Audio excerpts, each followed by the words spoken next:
down the flushing water, and here stands Mr. Suhara in his pinstripe suit, doing up the buttons on his trousers, and he looks at my father and he says to him in German, "What can I do for you?" My father was sure he would chuck him out, but no, Suhara wanted to help. So my father said, "I need visas, consul. Can you write me some visas?" He said, "Sure, come in." And he wrote the visas. We took visas for my mother, my father, myself, and two of my uncles. My father even put in another visa for a friend of ours who was waiting outside. And Sugihara agreed and wrote them all. Now, with his visas, we were still stuck in Japan. The 2 weeks that we were allowed was renewed all the time by the Japanese authorities. Incidentally, they were very nice toward us, very efficient, very polite, and they also wanted to help us, but they wanted us to leave. The problem was the lack of shipping. Eventually, after 6 months, with the help of the joint, we were able to get funds to go by train. And first you needed permission from the KGB to leave Lithuania, the Soviet Union. My father got that. I have the certificates at home. It sounds crazy, but you couldn't leave without it. And we eventually got to Moscow. I remember it was really cold, freezing.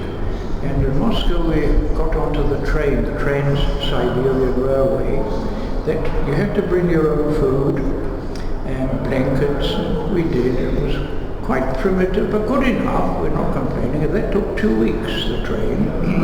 It stopped at various stations, and sometimes we bought some fruit, and sometimes the farmers came and gave us some fruit. Anyway, after 2 weeks we reached Vladivostok. And there, after a few days, we were able to board a Japanese ship, a freighter, a famous ship called the Amakusa Maru. She transferred practically all the refugees from Vladivostok to Tsuruga. Tsuruga is the harbor for Kobe.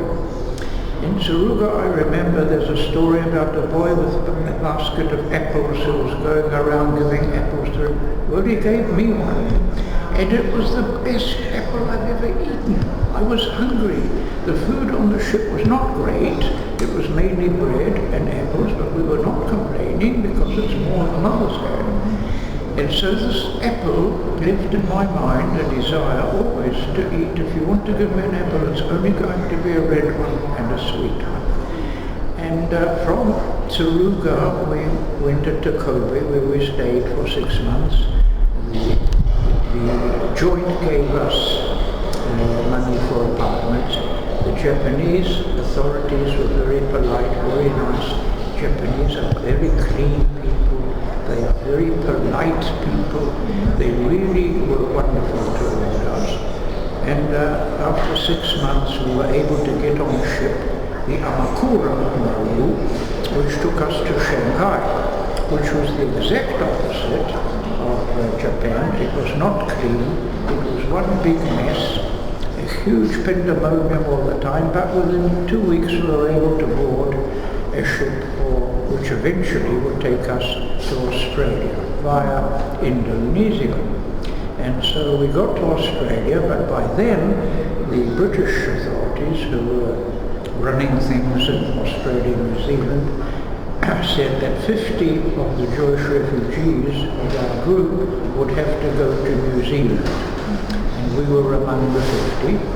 So from Australia we got on to a New Zealand ship and sailed to New Zealand, which was a fine country, a British country, civilized, orderly, and that's where I grew up. I spent 20 years there, growing up.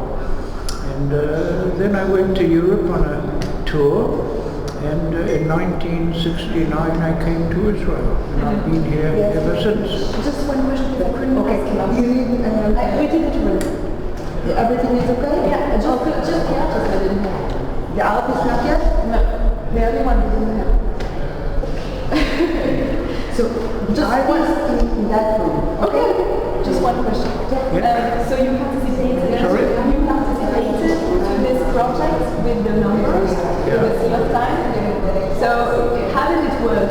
You brought a memory to the project? No, I'm in favour of this project. Yeah. It's a huge project. Yeah. I met the artist, Frenkel. I mean, I don't know where he got the patience to do it. It must have taken a long time. Fine work. I don't relate to it actually because I'm not connected to it, but I do agree with the connection between Japan and Israel. Look, at the time I was in Japan, after Sugihara saved my life, and that's what he did. Whoever thought there would be a state of Israel? There wasn't. There was just a Japan. And now here we are, a state, with a representation in Tokyo. They have a representation in Israel. We have trade relations, political, everything. I'm in favor. Look, I even have a Swiss watch. And my car, I have a Japanese watch, a Seiko. And my car outside is made in Japan. Why not? Japan is an amazing country. They have nothing, no raw material, and yet they make the finest motor cars in the world, the best watches. And if I can buy something Japanese, well, I will. And I'm always conscious of the fact that Sugihara didn't just save the 6,000 Jewish refugees that he wrote visas to. Because you see, I came and got married and had children, and my children have children, and the same with everybody else, the future generations. That's what he saved. Now, today, the number of people who are alive, just because Sugihara gave their parents a visa, or their grandparents, must be in the hundreds of thousands. I don't know how much, but somebody should make an effort and count them. An impossible job, but nevertheless, that's what he did. He saved generations. None of them would have been around if he had not saved my father and me and my mother.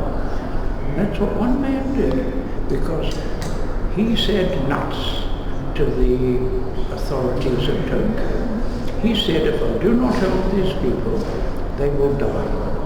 So I'm going to help them. That's the decent thing to do. And he did it. Thank you so much. You're welcome. It was amazing. Well, thank you. Thank you. Thank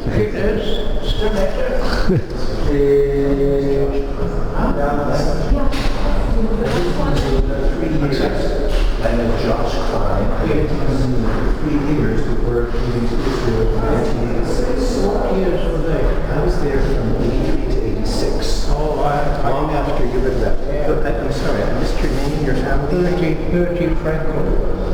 From Wellington. Okay, Frenkel's we were in Auckland. My wife Adina over there. She volunteers at the museum, which is why I'm here. What were you doing in New Zealand? I worked for DS.